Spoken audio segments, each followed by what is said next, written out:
Senior উপস্থিত হলে গাভীর কাছ থেকে যাবে গোয়াল দুধ দহন করে সেভাবে ভারতের কাছ থেকে তিস্তার পানি নির্দেশ আমি আদায় করবো ইনশাল্লাহ। কারণ আমি জানি শহীদ প্রেসিডেন্ট জিয়াউর রহমান সাহেবকে তৎকালীন এডিসিও র এর প্রধান মিস্টার আর এন কাউ যে কাণ্ড করেছিলেন তা শুধু আপনাকে ঢুকে বলা যাবে, কিন্তু লেখা যাবে না। শুনলে আপনার গা শিউরে উঠবে। মাননীয় প্রধান উপদেষ্টা, ওয়ারেন্ট অফ প্রেসিডেন্টে না থাকিলে কিছু করা যায় না।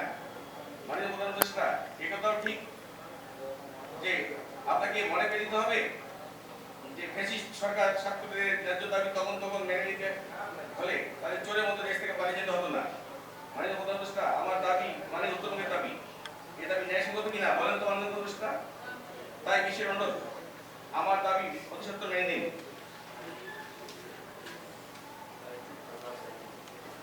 প্রিয় সাংবাদিক ভাই বোনেরা, দুঃখ পরাক্রান্ত হৃদয় কবির মোহাম্মদ ভাই পুনরায় আজকে এই সংবাদ সম্মেলন আয়োজন করেছি। কারণ স্বাধীনতার পর থেকে বৃহত্তর রংপুর দিনাজপুরকে দেশের দক্ষিণবঙ্গ পূর্বাঞ্চল সর্বশৈলী ব্যবসার ব্যবহার ও অবজ্ঞা হয়ে আসতেছে। এ সময় পশ্চিম পাকিস্তান পূর্ব পাকিস্তানকে যেমন করত, এখন আপনারাও সেরকম শুরু করেছেন। আপনাদের অবহেলা নির্মম কিন্তু নিরর্থক নয়। যাদের করেছে অপমান হতে হবে তাদের সমান। যদি শহীদ মজিদুর বাড়ি ভাঙা না হতো তাহলে 32 নম্বর বাড়িও ভাঙা হতো না হয়তো।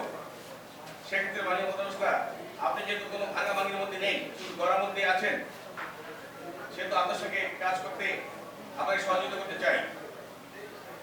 যাদের অবহেলার কারণে গ্রেপ্তার রংপুর দিনাজপুর এত অবহেলিত, হয়তো একদিন কোনো এক পুলিশের নেতৃত্বে নদী এপারে জেলাগুলো সমন্বয়ে উত্তরবঙ্গকে আলাদা রাষ্ট্র ঘোষণা করে বগুড়াকে রাজধানী করা হবে হয়তো।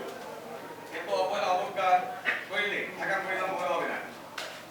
স্বাধীনতার পর যখন যে সরকার ক্ষমতা ছিল, বৃহত্তর রংপুর দিনাজপুর থেকে কখনো হাফ, কখনো কোয়ার্টার মন্ত্রী অথবা কখনো মাঠা ভাঙ্গা মন্ত্রী নেওয়া হতো। মাননীয় প্রধান উপদেষ্টা, আপনি ডক্টর এ জি মহিউদ্দিন জাহাঙ্গীর ক্লাবের ঘনিষ্ঠ বন্ধু। আর্মি স্টেডিয়ামে জনাব ফাজলে হাসান আবিদ ভাইয়ের জানাজা অনুষ্ঠানে আমার মাথায় হাত বুলিয়ে দিয়ে বলেছিলেন, তুমি একদিন উত্তরবঙ্গের অনেক বড় নেতা হবে। নেতা হওয়ার কারণে কুচবিহার থেকে আসা জঞ্জাল পেশ গম আমাদের সর্বনাশ করে দিয়েছেন। ঘটনাস্থল অপরাধ একই সময় 1 তারিখ দেখায় অনেকগুলো মিথ্যা আমরা জড়িত ছিলাম। আজবানুর যখন গান বাজনা মন্ত্রী ছিলেন তখন ক্ষমতার জোরে জেলা কোর কমিটিকে দিয়ে কত রকম অত্যাচার অবিচার অবহেলা আমার প্রতি করেছেন। আইসিডি থেকে আমার দাদিমা একরকম লিমিটেডের বিপরীতে বর্ধিত টাকা ফ্যাসিস্ট আন্দোলন অন্যায়ভাবে বাতিল করেন। যে প্রশাসন জনতা ছাগা চৌধুরী মহোদয়কে হত্যা করেছিলেন, সেই প্রশাসনের তারা আমাকে বিভিন্ন রকম ক্ষয়ক্ষতি করা সহ আমাকে হত্যা করার পায়তারা চালিয়েছিলেন। আমার বাবা এমপি চেয়ারম্যান থাকাকালীন অনেক জায়গায় পরিচালনা পরিষদের চেয়ারম্যান থাকাকালীন অনেক প্রতিষ্ঠান জমিদান করেছেন এবং অনেক প্রতিষ্ঠান তৈরি করেছেন।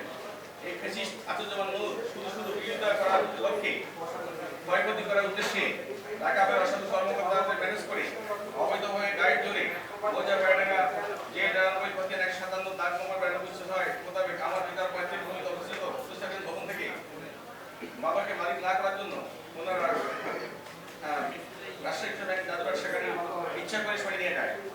ওনারা কর্মকর্তা ছিলেন না, কাজ করেছিলেন প্রভু।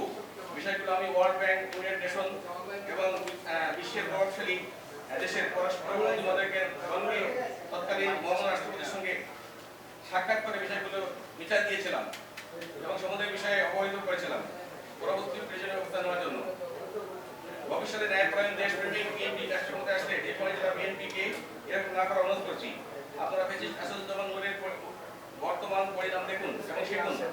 মাননীয় প্রধান উপদেষ্টা, শহীদ আবুল সাইদের পরিবার যখন বৃহত্তর রংপুর দিনাজপুর থেকে পজিশন নেওয়ার জন্য আপনাকে অনুরোধ করেছেন, তখন আপনি কৌশল অবলম্বন করে ওনাদের বলেছেন আমাকে ডক্টর ইউনূসকে রংপুরের জন্য মনে করেন। আপনি রংপুরবাসীকে বোকা মনে করে আজ জীবনের কথা বলে পাঠ করে জীবনের মতো বলেছেন। বাংলার স্বাধীনতা ধন শহীদ প্রেসিডেন্ট জিয়াউর রহমান মহোদয়কে বর্ষিয়ান রাজনীতিবিদ মশিউর রহমান যাদু মিয়া মহোদয়কে মিলেমিশে একসঙ্গে উত্তরবঙ্গের উন্নয়ন করতে আপনারা দেননি।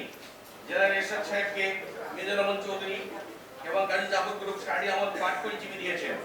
মনে রাখবেন, শেখ মুজিব সাহেবকে রংপুরের এক বাসন্তী এবং শেখ হাসিনা সাহেবকে রংপুরের এমন ধাক্কা দিয়েছেন, সেই ধাক্কা ওনারা সামাল দিতে পারেনি।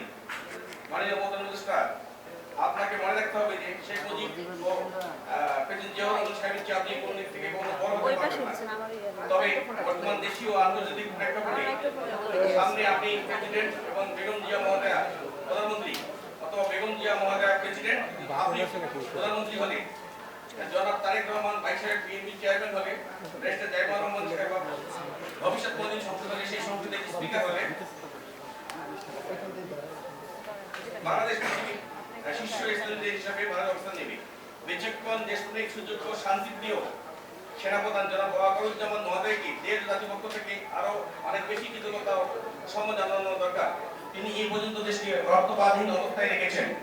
তিনি শান্তিপ্রিয় মানুষ, ওনাকে দেশবাসীর পক্ষ থেকে শান্তি পদক দেওয়া উচিত। উল্লেখ্য যে বাংলার নেত্রী আপসী নেত্রী বেগম খালেদা জিয়া মহোদয়া যখন প্রধানমন্ত্রী ছিলেন, আমি ওনার সরাসরি বেড টেলিফোন 02813333 তে প্রায় বিভিন্ন বিষয়ে অনুরোধ করতাম।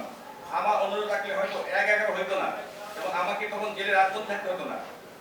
মাননীয় প্রধান উপদেষ্টা, আপনার আমলে এখন আর কোনো লেস যেন না নড়ে, বুঝতে পারছেন? মাননীয় প্রধান উপদেষ্টা, আপনার আমলে আর যেন কোনো লেস না নড়ে।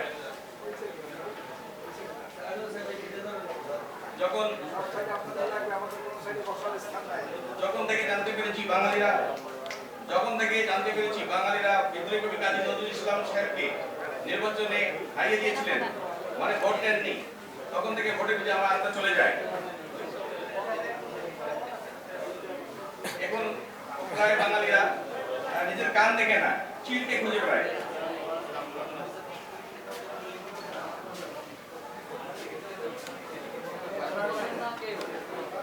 আমি বোঝাই বলছি, এটা যখন গ্রেপ্তার অঙ্ক 70 প্রতিষ্ঠা হওয়ার মতো অথবা আপনার দৃষ্টিতে একজন যোগ্য লোক পাওয়া যায়নি, বেতন করা ছাড়া সেক্ষেত্রে সেনা উপদেষ্টাকে আমরা 101 দিনের জন্য উপদেষ্টা হিসেবে নিয়ে নিন।